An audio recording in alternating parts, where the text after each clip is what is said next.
and welcome everyone, dear friends and debaters. Today we're going to have a debate about legalizing marijuana. We have the pro team and the against team. And we're going to start with summing up the points, and then team members will raise different arguments. So the pro team can start. Good morning. I'd like to begin by thanking everyone here, including the moderator, and Hubert, the secretary, and our peers opposing team, and of course the audience. We're here today to discuss whether marijuana should be legalized, and we take the affirmative position. Yes, we believe it should be legalized. To be clear, we're discussing this in a general sense, and we're not advocating for its legalization in any particular area or nation. We believe that there are several reasons why marijuana should be legalized. Our team will argue that it's beneficial to the individual as well as to society as a whole. Our team will argue that it is the illegality itself that poses the majority of the risk to the individual and society, and not the substance. Our team will argue that the primary reason for maintaining its illegality is tradition, especially considering the fact that there's ample evidence to show that consumption of alcohol poses more of a risk than marijuana use. And we believe that tradition alone is not enough to justify the negative social repercussions that occur through maintaining its legality. And finally, we will argue that there is ample evidence to show that many patients can alleviate their symptoms through the use of medical marijuana, but that we also believe that medical exemptions are not enough to ensure access, nor are they enough to combat the stigma that these patients can face. Although the effects of legalization are new, early investigation suggest that these efforts have been largely successful. There was a recent investigation concluded in Colorado to test the effects of legalization, which discovered that not only did the state of Colorado generate enough revenue to cover the cost of this societal shift with care, they also generated enough revenue to be able to support the funding of other social programs, including health and education programs. And in fact, in the first month alone, through the enactment of excise and sales taxes, the state of Colorado generated $2 million. Now, we do not argue that the revenue alone justifies legalization, but we do believe that this is an important first step when it comes to handling legalization of care. And we do believe that this demonstrates that legalization can and is likely to be beneficial. Then we have the team. Good morning, everybody. Our team would like to present a few counter-arguments to the position that is for legalization of marijuana. Firstly, we'd like to start off by discussing the fact that the effects of ingesting or use of marijuana on mental illness is yet to be really determined, and the research has not shown decisively whether or not these marijuana use will actually exacerbate the mental illness that one person may have. Secondly, sexual harassment is closely related with the use of marijuana, and we think that if marijuana is legalized, that the association may further increase and result in more sexual harassment against women. We'd like to also discuss the fact that marijuana is not only available in its natural form, but now it's available in the shape of cookies and treats and things that look really delicious to children. And we wonder about how this will affect the common household when these treats that look exactly like candy or cookies that a child may want to ingest that are baked at, in a factory or by your own parents. What will happen when children are bringing them to school, selling them to their friends, eating them, ingesting them, and getting sick, making themselves sick? You mentioned the fact that this legalization has resulted in a lot of revenue in Colorado, and we would like to ask you what about the violent crimes that are a result of this great amount of cash flow that is being received in these marijuana selling shops? Because as we know, marijuana is all sold largely in cash because credit card companies don't wish to associate themselves with it. So what will happen to these hardworking people who are honest, who are getting guns shoved in their faces and being robbed? So thank you. Yeah. All right. Good morning, everybody. I'm going to go straight to your last point and talk about regulation. If marijuana is legalized and like it has been in the state of Colorado, and in introduction we said that the revenues for last year for the state of Colorado has been $44 million. And this year, it is on pace, according to The Guardian, according to a report by The Guardian, to take in $125 million. And if the problem is cash or credit cards, that's something that can be resolved, I think. I think in the first month of legalization, there are several problems that people may encounter, but it doesn't mean that those problems cannot be addressed and resolved forward in time. The US Border Patrol has also reported that since marijuana was legalized, there is less traffic of arms and money from the Mexican cartels, from the north to the Mexican cartels, and less traffic of pot from the Mexican cartels to the north. So the Mexican cartels are currently undergoing some sort of crisis. Poor them. I'm going to add to this also that marijuana legalization is also fighting for racial inequalities. Why? For instance, in the US, Latinos and African Americans count as 16% of normal users, of usual users, but also count as 37% of those that are convicted and face inequalities in trials. There is a stigma on these minorities, and legalizing marijuana could be the first step in also fighting the racial inequalities as well. So, thank you. Okay, thank you for that interesting information. I would like to respond to it and discuss further what you actually were just speculating, because when you speculate, when you speculate and say, I think that in the future we can resolve this problem, that's not any kind of fact. So I would like to really ask you to think about this. When somebody who's from Mexico or from America or from Italy, from Canada, anywhere, enters into an illegal situation, for example, selling drugs illegally, then they are fully aware of the legal repercussions that will happen if they're caught. So what happens when marijuana is legalized and these honest, hardworking people who are growing the marijuana, selling the marijuana, are then faced with violent crime?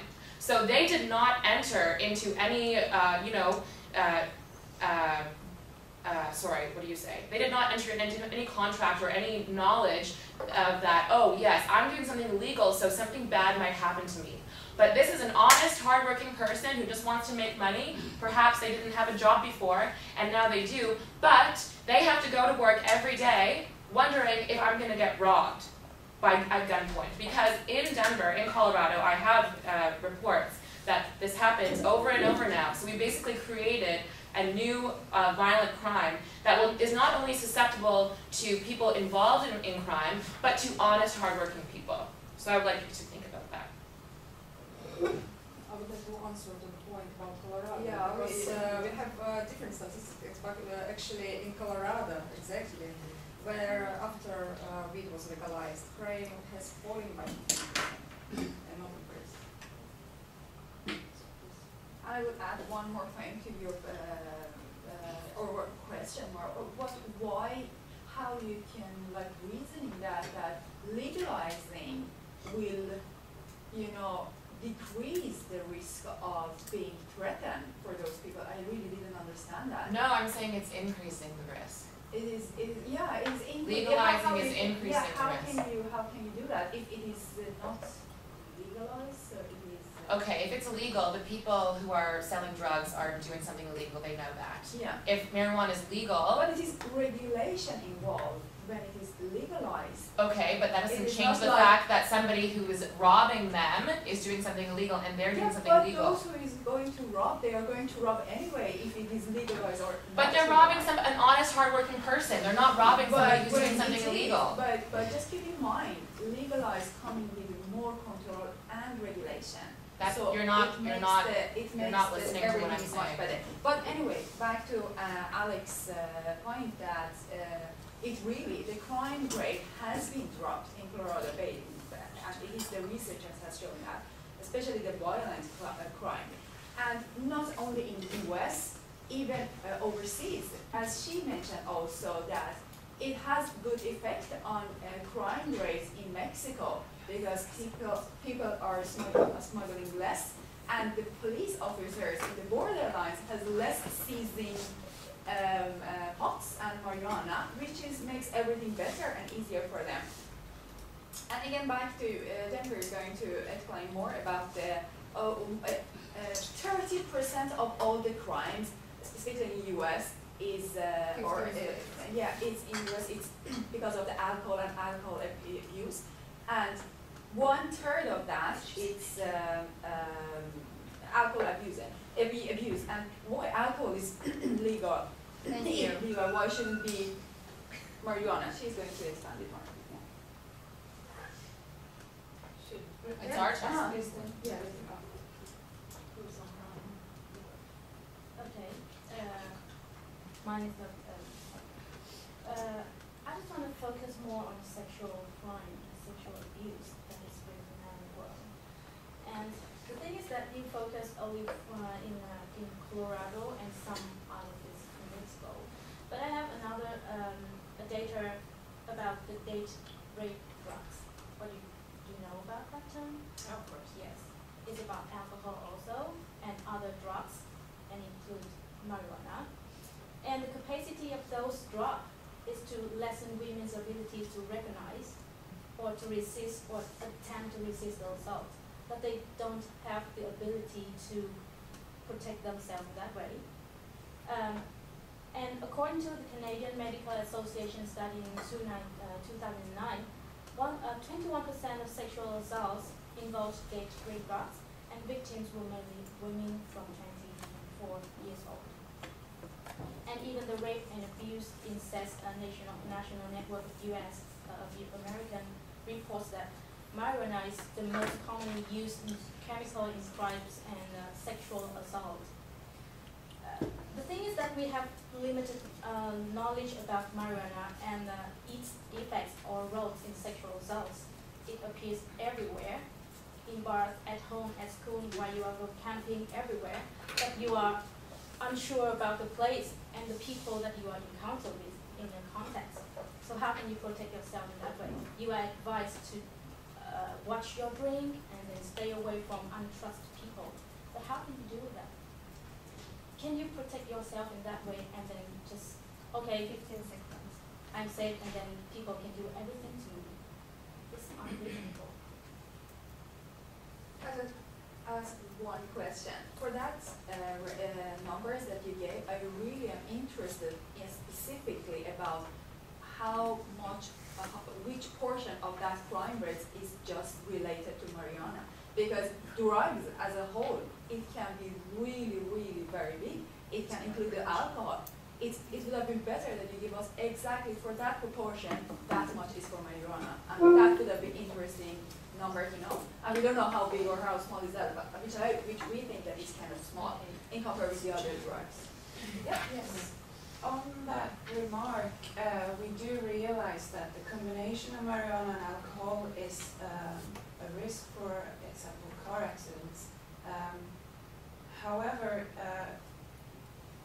why is it that marijuana is considered more dangerous or more dangerous than alcohol, and why is it put in the same category as other drugs, for example, cocaine and heroin and even nicotine? Marijuana has been classified as an illegal substance for a long time, and this is the reason why people's minds are already made up of the dangers of marijuana. The fact is, though, that a recent study, because there haven't been many studies because the fact that it is illegal, of the risk of marijuana, but there has been a recent study about the death risk of different drugs, including alcohol, nicotine, cocaine, heroin, and cannabis. And cannabis is the only one of those that is classified as the low-risk drug. The other ones are classified as high risk. And cannabis is even around 114 times less deadly than alcohol. I would like to make an additional remark about what Teresa said about these workers being honest, because engaging yourself in illegal activity that's not being really honest, I think. I don't think you understand what I'm saying though. When marijuana is legal, they're doing honest work. Yes. But It's legal. It's kind of foggy. It's the law. Well, you're talking about the risk of the workers. Yeah. But what about the risk of the buyers? Yeah, what about them? Indeed. Thank you. And what it has been Yeah. So me and Nathan is going to say something against your ideas about some people say that marijuana is healthier than alcohol because it's more natural and it's supposedly non-addictive. Apple is But the natural fact is- too. But the fact is not true because there are some inconvenient side effects that can influence your health depending on the dosage of the drugs. If it's small, then it can blur the victim's memory. But it's a large amount, it can cause death, depression, and then fasten the aging process. And for men, it can reduce testosterone, that is a hormone important for sexual life. And for women, that can make negative influences on their fertility, the fetus, and pregnancy. And what about having a state ad stating all those things in education in schools once it is legalized? What about having people explaining to you all those risks that you may That already encounter? happens. Yeah, but And it we have happens that now about that the alcohol drug before. is legal. Well, it depends on where you are, because in the United States, it didn't happen. All of these drugs were classified in the same way, and so there wasn't any good education about what the difference between marijuana and heroin was. And so when you grow up and you find out that they're actually quite different, and you realize that you've been lied to, now you don't necessarily know how to make great decisions when it comes to drugs. Or alcohol. Or And I think generally we didn't say the drugs are good, either natural or unnatural. We just talking about legalizing it. We think that having control over that, it makes the problem better, or it makes less problem. But the drugs, all of them are bad, more or less. Makes the And- problem manageable. Yeah, exactly. You can have the control. You can see how much you have been selling, how much people are using. All of these things can be. You have mentioned on your beginning, there is no research about like mental disease because it has been so hush subject. Now when it's open up, so people can research about it, and we can know better about it. So Yeah. I think what we're not here avoiding to say is the drug is addictive. And it's true that it's not addictive for everybody, but what we are not mentioning that it's addictive, very addictive for some groups of people. And these people are genetically predisposed to be addicted to the drug. And if you're thinking about a group of people, and you might not think about it earlier, that's a big amount of people, and it accounts for 5 million people only in the US. So the studies have showed that these people, it's not their choice to smoke it and to medicate on that. It's not their choice to go and relieve the stress. It's the drug that makes them be addicted and go, and it ruins their lives.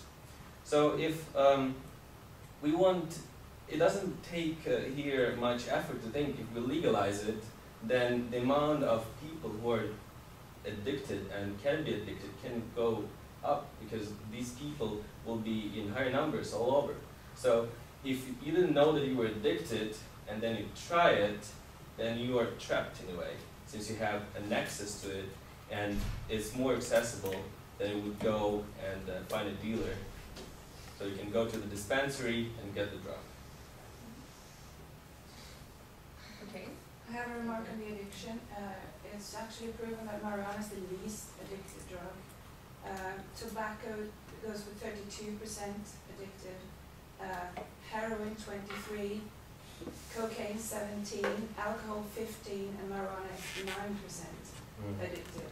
It's also, if you come into an addiction of marijuana, the withdrawal symptoms when you leave it, the abstinence, have very few severe symptoms.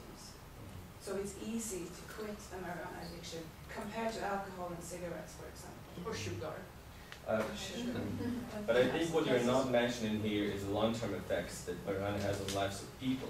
So usually marijuana potheads are portrayed as fun-loving people who love watching movies and then having munches afterwards. But what we're not saying here is these people having their lives messed up because they can't keep their stuff together. They can't keep commitment to their loved one. They can't keep commitment to their job, to their university, and the long-term effects that marijuana causes. And we're not saying it's 1 use or 2 use, it's a yearly use. The other team speaker. I would like to respond first because actually some people use marijuana to cut back on drinking and smoking because it helps. It helps your lungs from sensitive pressure and it helps to go from a heavy addiction to a lighter one and then quit with marijuana because it's easier. It just can be a light of psychological addiction but not physical and it's proven. And I would like to say some of medicine use of marijuana because it's a really, really important point.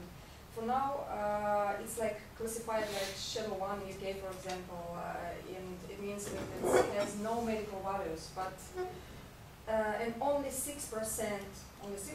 of studies focused on medical use of marijuana, but rather to the harm. But actually, Sanjay Gupta, neurosurgeon, says that marijuana doesn't have a high potential for abuse, and there are very legitimate medical application. In fact, sometimes marijuana is the only thing that works. For example, we can say that cannabis is really, really effective on treating pain, sclerosis, HAV. It helps with glaucoma. It reverses carcinogenic effect of tobacco because it's increased living volume. It helps really with epileptic seizures. It's really important for kids because when small kids have epilepsy and they have the seizures, each time they have seizures, their brain works worse and worse. They become not really active in their lives. It kills their brain, and marijuana really helps. Actually, it just was proven not so long ago that it stops cancer for spreading. I think it's a really, really important point for legalization of marijuana. And it helps with pain in nausea relief in chemotherapy for people who have treatment from cancer. Okay. And then I can list it long. It's a really long list of diseases where marijuana really helps. And when marijuana is not legalized, all those people cannot use marijuana for treatment. They can go to the jail. They could do something else that's efficient as well. And we're not really discussing legalizing medical marijuana because we think it's a completely different subject. Consider, for example, morphine that's used in hospitals. It's not legal on the market because it's pretty dangerous. And speaking of illnesses, several studies have linked marijuana use to increased risk for mental illness, including schizophrenia, depression, anxiety, and it depends on how much you use and the first time you start using it, and genetic vulnerability has shown to influence the relationship. And the strongest evidence to date concerns the link between marijuana use and psychotic disorders in those with a pre-existing genetic or other vulnerability. And it's impossible to know who has these genetic vulnerabilities, but we also know that mental illness is increasing among youths, for example, especially, or I know that's the case for Sweden. And if these people start using marijuana, that might make the problem even worse. So I think that as a government, their role is to protect the citizens, and if you don't really know how legalization of marijuana would work or how that would play out for people with mental illnesses or the vulnerabilities, or what's it called? Oh, whatever. The precautionary principle should be used. Thank you. Next speaker. Can I just answer and then speaker? We start right away. Okay, so our concluding remarks go like this. We believe that up until this point, it has been politics, and now it's time to face the facts. We think that it can turn into a profitable business in both a federal and a societal level. We believe it can decrease the crime, and it can generally be good. We ask you, since you've heard so many fuzzy, let's say, arguments and counter-arguments, to keep an open mind to familiarize yourself, to listen, to ask, and to read. And we also believe that it is better to regulate the drug, test it, formalize it, so that the people who actually choose to do that know what they're dealing with, instead of just buying something that is very questionable. And our strongest point is that it's better in any way to respect personal freedom and personal choice, be that recreational or medicinal, because we believe that people are responsible for their own fates, and it's better to be educated than misinformed. And to quote stand-up comedian Bill Hicks, if marijuana was legal, we wouldn't have brawl fights on Saturday nights. We would have Domino's trucks going up and down the roads. Thank you. Talking about Summing up comments? yes, summing up points. Talking about the economical side of the problem cannot be the only justification for legalizing marijuana, as it was very strong on of our opponents, because there is also an ethical side to it, and there are more long-term effects than just a short-term gain when you sell the weed. The choice of personal freedom is very important in every country, but the addiction is not about the choice, because when you're addicted, it's not that you are making the choice, but it's the drug that makes you do the choice. When we are thinking about what to do with the legalizing marijuana or not, we should think if we want to be responsible lawmakers, and do we want, if we create policies for every citizen in the country, do we want to include everyone in the policy and to ensure that everybody's safety is under control, or we want to marginalize groups and create groups that are vulnerable and susceptible to risk? So we have to think and ask ourselves, we already have cigarettes, we already have alcohol, do you want to add more to it? And can we justify that it's only 9% and it doesn't change anything if we add weed to drinking or looking at it, during the rape? We already have a lot of things to work with, and adding another drug that can cause other unpredictable problems is simply ignorance. Thank you. Yeah? No. Yeah. You have so much more to say. Thank you for your arguments. So our quick summing up the debate. No, sum up first and then I. And then the vote. And then the vote. Thank you, everybody. I think this debate was really interesting to follow. I saw a lot of natural flow between teams, which is very enjoyable. And was, though we didn't have any fight, but close enough. I would sum up a little. As the debate went as a natural flow, then I think I will go just talk about how not only what was talking about one team and what was one team talking about or the other, but how it went in general. So the four teams started with a general position and describing the context and described who are you talking about, and that you're talking about in general, not about a certain territory or country or city.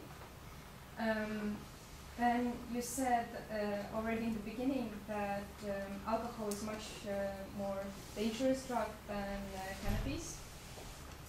Although my personal opinion is that we shouldn't compare one to another, but see it as a separate substance.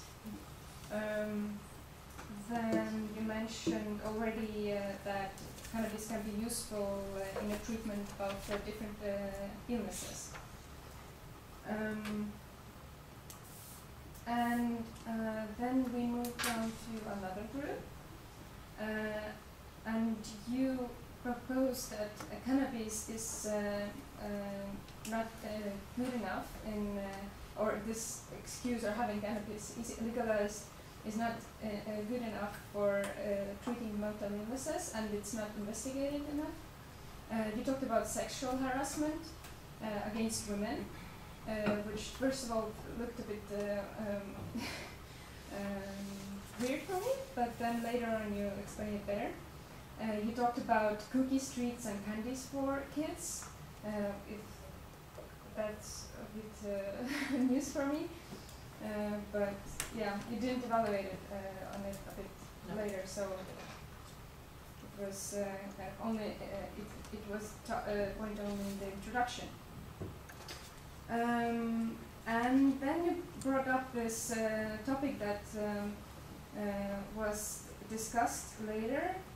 What happens with the people if who sell marijuana legally if they've been attacked? To be honest, I didn't get it like to the end. What was this about? Because I don't see any difference if it's legalized or not legalized. The attack would take place anyhow, and if it is legalized, then you can get it everywhere. So it's not such a big how to say, lack of it, or it's not so dangerous anymore. So I think. Am I allowed to explain what I'm talking about here, or do I have to wait? You have to wait. Okay. You have to wait, but then when the debate is open to everyone, Okay. then everyone. Okay. Sorry. Yes. So. This then we went to Colorado, and we talked about, or you talked about. Is it the crime actually increased or decreased? And you had your own facts, and you had the other facts,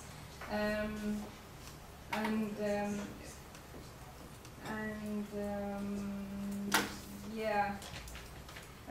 When it comes to your team, then I had a question: how do you know if or why did the crime level increase? Maybe there were some other reasons. Decreased. Sorry, yeah, decreased, yeah.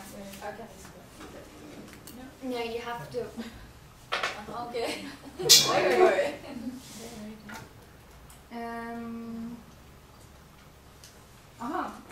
And then we went to Mexico. We talked about drug trafficking and how it has decreased.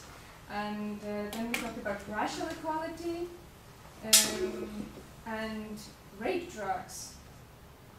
And your team brought up this percentage of number 21, or 21% of all the rapes include rape drugs. But at the same time, it remains a bit unclear how big percentage of this drugs is cannabis. I think there are much more effective ways it's much more effective to use some drugs which are kind of more for that purpose, I guess. And will this legalizing of these drugs actually change that situation? Maybe they will still get those drugs. Now they get them illegally, but then they will just get them legally. Then we talked about low risks of death of cannabis. That was Jennifer. Who told us that the percentage or the threat of the risk of death with cannabis is much lower than the other drugs like alcohol and other substances. Then I went to another team and talked about health risks for men and women, which I actually agree with. This was a really good point. And as this discussion went on a little bit on is it good or bad? Is cannabis good or bad, or healthy or not healthy? Then Mariam brought up that we're actually talking about legalizing it and not talking about is it good or bad, which was a good point, because legalizing doesn't mean that it means regulations. It doesn't mean that it will be accessible in Pressbyrån, for example.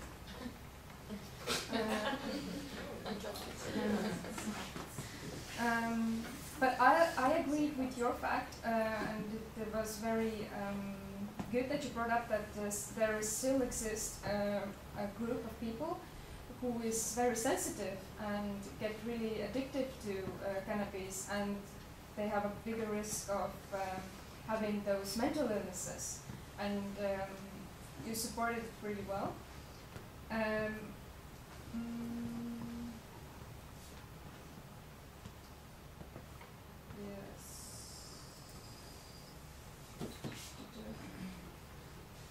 But then 14 talked about actually cannabis' role in healing those mental illnesses and overcoming the addictions.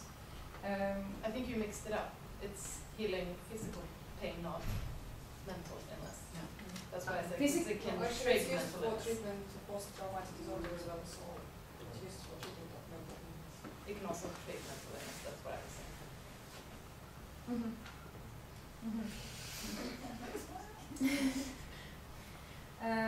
And then your team talked about the government responsibility to protect the citizens, which totally makes sense. And that's probably why the politicians are so afraid of this topic, that they actually have to protect and that make a risk with people's health. And then you moved on to concluding that cannabis or legalizing cannabis can be a very profitable business and profitable also in the sense that the money can be used in education and health. It will decrease crime. It will regulate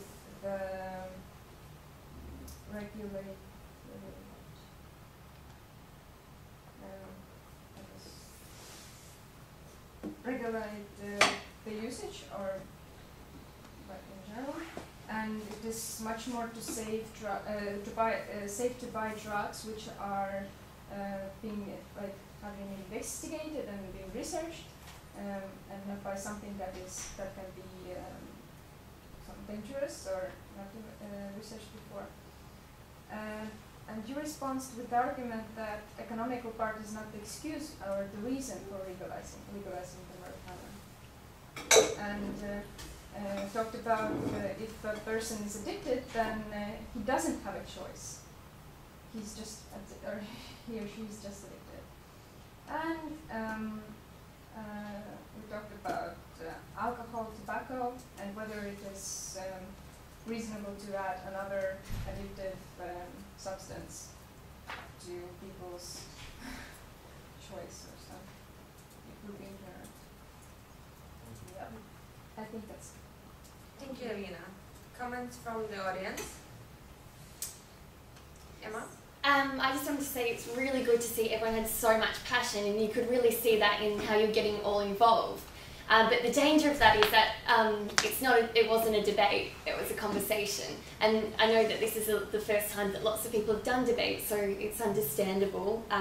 But just so you know, for next time, in a debate, everyone has a chance to speak once, and everyone has to speak in order.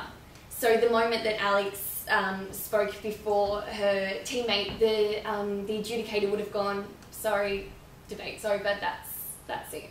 So just to know next time, everyone has a chance to speak once, in order. Even if you've got a really great argument to counter what the other team says, what you should do is write it on a piece of paper and pass it up to the person, and then it's their choice whether they want to say it or not.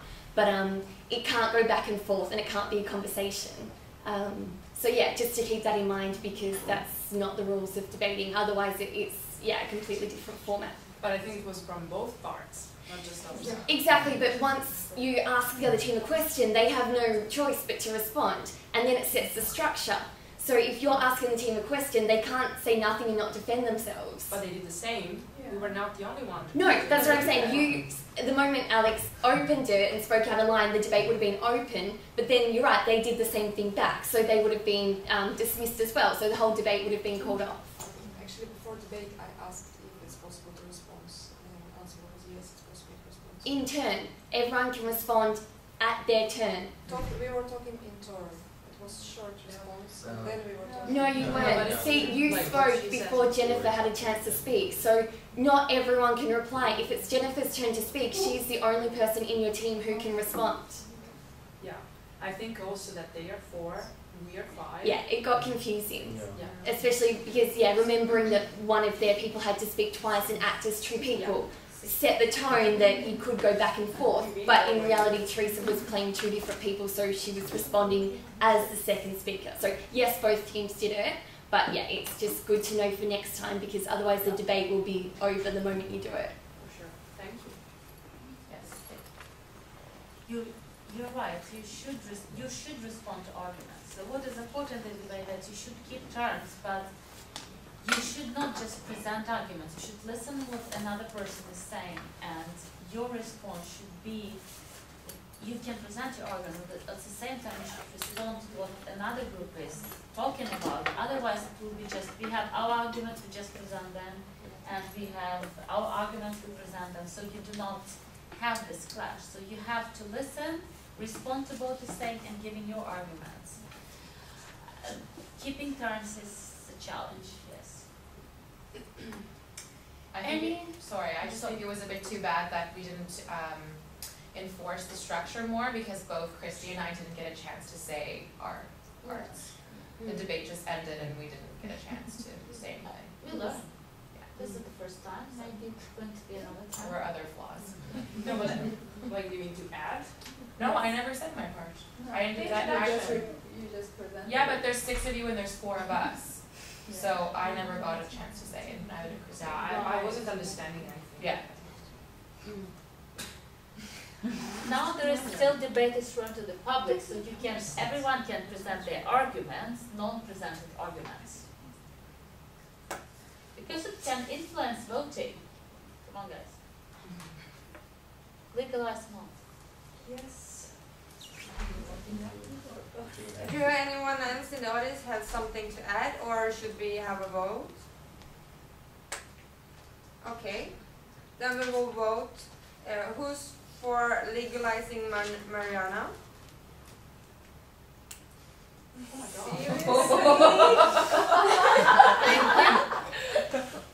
And the ones against?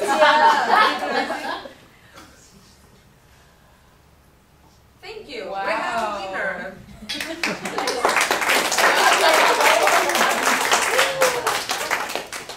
Okay, thank you so much. Thank you, everyone. I'll turn on the camera.